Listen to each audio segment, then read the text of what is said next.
Сіздермен балалар, біздің әдебиеттік оқудан бүгінгі тақырыбымыз табиғаттың тосын сыйы.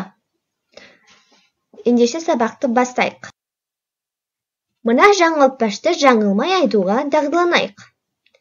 Көктем жауын шашынсыз болмас, жауын шашынды болса, жасынсыз болмас. Кәне менімен бірге қайталаймыз. Көктем жауын шашынсыз болмас, жауын шашынды болса, жасынсыз болмас. Ал ендеше мән берейікші, бұл жерде таныс емес сөз қандай сөз? Жасын, дұрыс айтасыңдар. Ал ендеше жасын дегеніміз қандай мағынаны білдіреді екен? Жасын дегеніміз найзағай деген мағынаны білдіреді екен. Ендеше біздің бүгінгі тақырыбымыз найзағай туралы болмақ. Найзағай. Мәтінді түсініп оқы. Жазғы демалыс кезі. Жүгерінің арам шөбін отап жүредік. Күн күйіп тұрған.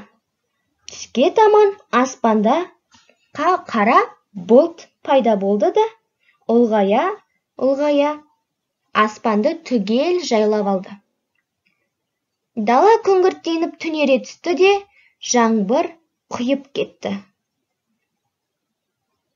Едәуір жерде еді. Жұрт паналар жер таппаған соң, кетпен күректерін төбелеріне тосты. Төңкерілген көп кетпен жыпырлап тұр. Найзағай жарқылдап, шатыр-шұтыр күн кіркірегенде металдың жай тартатыны есіме түсе кетті. Қашыңдар деп айғай салдым. Кетпенді тастап, қашыңдар деп дауыстады Болат менің ойымды түсінгендей. Кенет шыққан ащы дауыстан шошып қалған жұрт кетпен күректерін лақтырып қосқа қарай қашты. Демде ұзап кеттік. Көп кешікпей жылы жаңбыры басылды да, лезде аспан шайдай ашылып, бұлт арасынан жарқырап күн шыға келді. Қайтып орнымызға келсек, әлгі жерде жасын түсіпті. Кетпен күректердің кейбіреуін жапырып, кейбіреуін тесіп, жерге сіңіп кетіпті.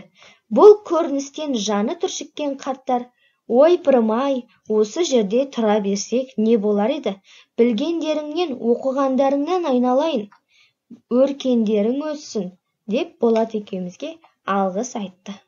Авторы Дәулет Қасенов.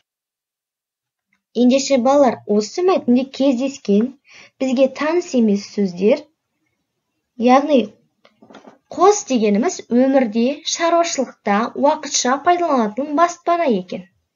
Қос дегеніміз не екен?